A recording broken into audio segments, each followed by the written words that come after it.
What's up, chess player? Not every day you see a game where a 900 rated player plays nearly perfect chess without any mistakes. I mean, it's a game of my subscribers, so I really hope it was influenced by the concepts I teach here on the channel, because I literally saw that in his decisions. So let me walk you through it, fasten your seatbelts, and let's blow up your chess level.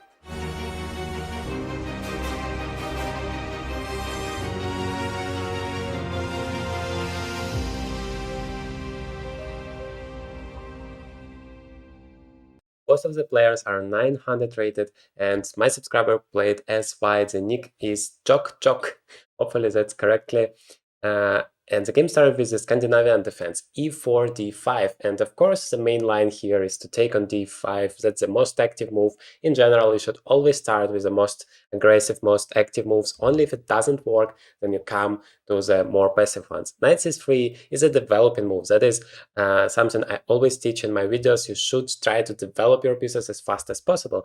But of course, you should always pay attention to your opponent's ideas. Because Knight c3, I don't find it that great because of the move d4, and now your knight has to move the second move, which breaks the main principle that I'm teaching here: one move for one piece in the opponent, because that way you can develop all of the pieces as fast as possible. And after d4 you have to go, I guess, back, because if you go to d5 you spend even more tempo after c6 or e6. I mean, that doesn't feel great. In fact, the position is already much better for black.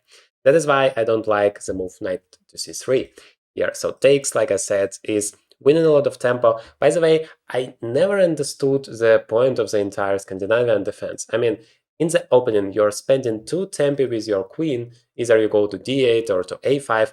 Wherever you go, you are just wasting too much time with the queen, and yet it's still a legitimate opponent. That was always a mystery for me. If you play it, let me know in the comments what is your experience with it, why do you play it.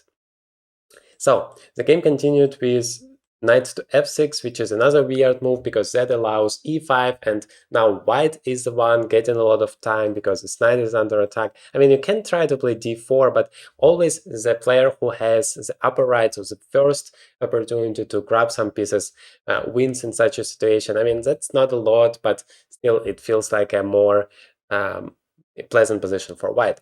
So e5 was a very good choice. Instead, d3 has been played.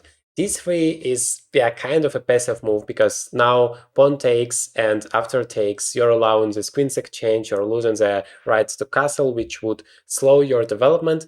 I mean, it's not bad. That is why I'm saying, like, white is not really making any mistakes. I can't say that d3 is a mistake, but it's just not the most optimal move in the position. You can play e5, you can, I mean, here to take doesn't make that much of a sense, because now it's not the queen who's going to the center of the board and you can attack it, but rather the knight. And if you exchange it, you might say, well, now the queen is going there, and now the queen is there in the center, so we can attack it.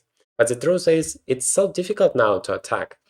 I mean, you can play c4, but arguably it rather helps black, because the queen is very active, it's given a check, none of your pieces are developed, so it's not really a good strategy. And otherwise, the queen feels pretty good in the center. So the rule of thumb is a queen is a very powerful piece. If it in the center, it controls pretty much the whole board, and if you have no way to attack it, or if you don't have a good way to attack it, then the queen actually is a very powerful piece in the center.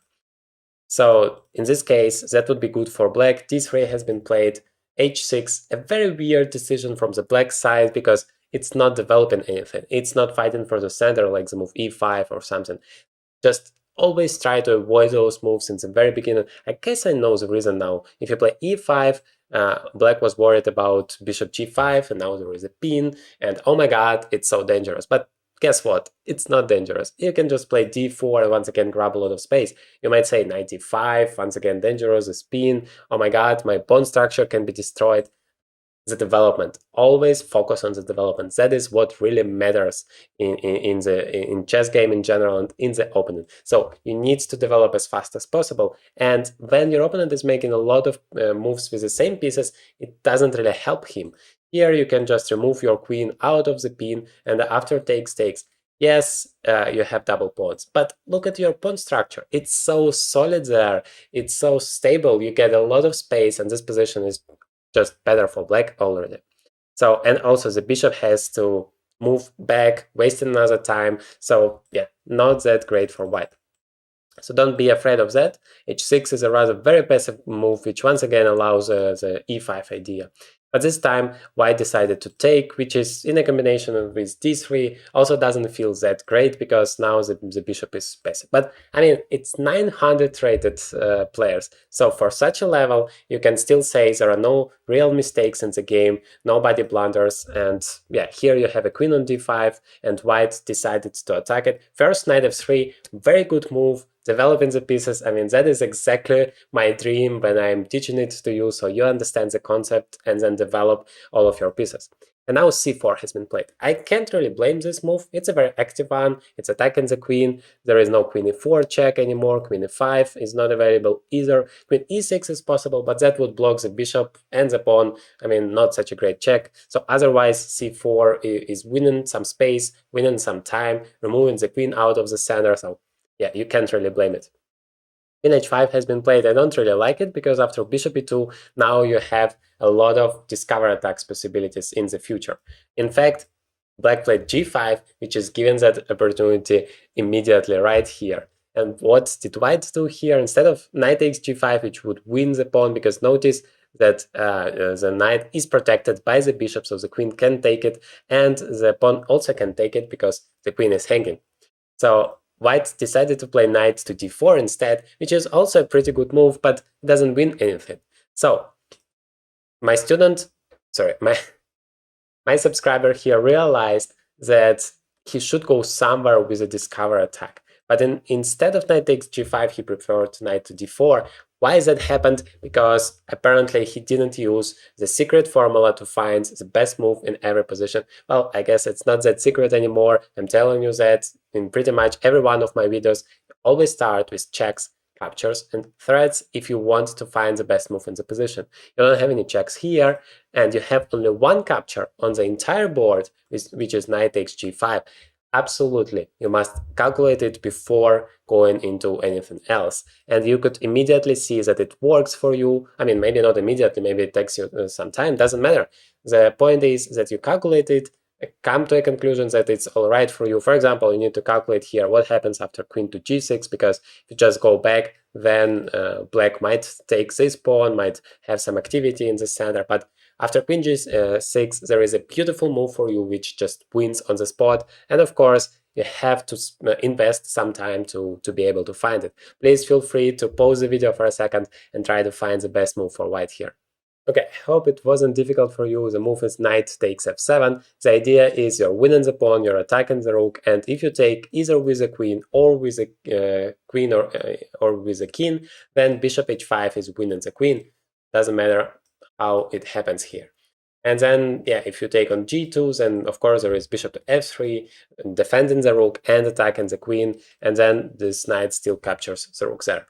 So yeah, maybe rook to g8 is also worth mentioning, but now you once again have bishop h5, attacking the queen, defending the knight, and preparing some discover checks. So that would be completely winning for white. Knight d4 has been played. Once again, not a mistake, the position is still much better for white. Now g4, trying to block the attack. Now you can't take it, obviously, because there are not enough attackers.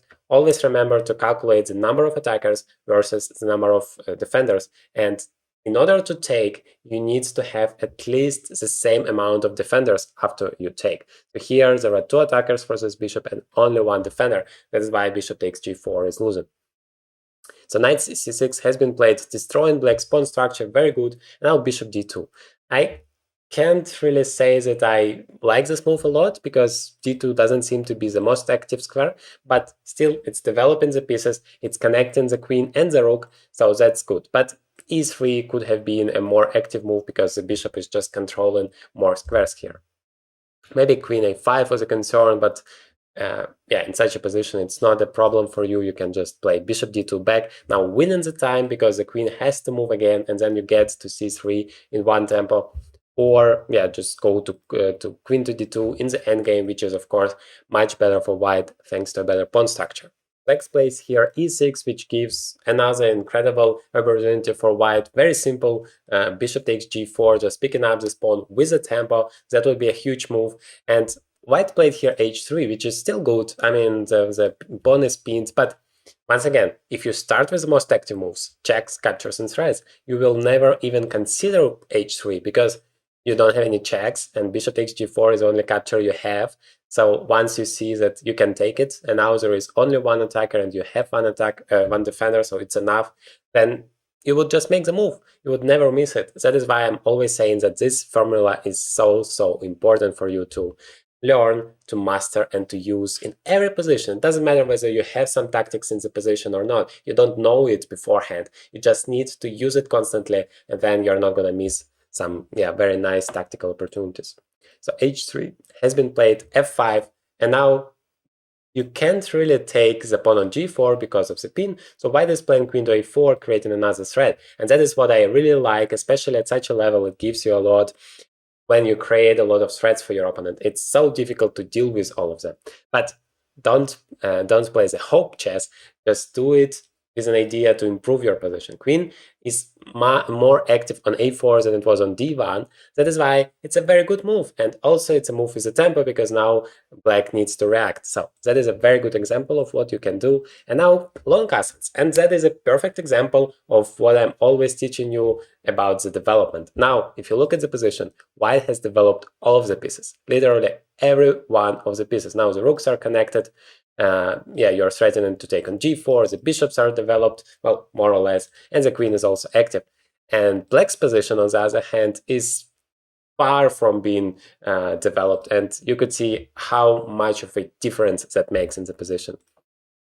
So rook b8, finally, developing some stuff, but it's just too late. White is so much ahead in terms of activity of the pieces now, taking everything on a7 with the tempo first, on g4 with the tempo second, on f5 with the tempo third, and now black took here on g2, and now finally white remembered the formula, the magic formula you should always use, and gave a lot of checks. Notice it: bishop to h5 check, king to e7, bishop to b4 check. Also using a lot of pieces. You can also give a check with a queen, but this way you're using more pieces into the attack, which I always admire. King to f6, and now queen to d4. So 3 pieces in a row, 3 different pieces in a row gave 3 checks. That is a huge thing because now the king has literally no moves to go. That is why it's so powerful. Now this bishop is covering that diagonal, this one is covering that diagonal, and the queen is covering that diagonal. That is so incredible here. e5 has been played, and now the only blunder that my subscriber played according to the chess.com artificial intelligence, although I don't really agree. Like, he played here queen to g5, h4, which it does blunder quite a lot of the advantage, but I mean, the position is still winning for white, so you can't really blame people for winning the game like they want to do it. Of course, queen takes d7 is a simpler thing, and once again, queen h4 is a check. So according to our formula, it's more active than queen takes d7. But you don't need just to blindly make all of those checks, right? You need to calculate the variations. And when you see that after queen h4, you ask yourself how black could react to that. You could see that all of the squares are covered, so only king to takes f5 or king to g7 are possible, or queen to g5. But queen to g5 is a check, so you always must start with it. And then you see that the only thing you get is just a queen's exchange, and of course, in this position, your opponent's king is much worse, then you just don't want to give that check, because you don't want to exchange the queens. If you're attacking the king, if you want to give a checkmate, exchanging the queens is the worst thing that can happen, so you should try to avoid that. But winning the bishop is always great, of course, so that was the best move in the position. But for some reason, black played here king to g7, not really exchanging the queens, which is a horrible mistake if you're trying to refute your opponent's attack. Now, after rook g1, of course, the queen is going to be lost, so there is no real chance for black to continue the game. So takes, and the checkmate happened in a few moves here. After f6, bishop e8, queen takes g7, checkmate. But I hope you can take the most important thing out of this video, which is, if at this level, if you just develop all of your pieces and create as many threats as possible for your opponent, you're just gonna crush everybody around. That is the key lesson I want you to take away out of this video. Thank you very much for being with me. Hit the like button.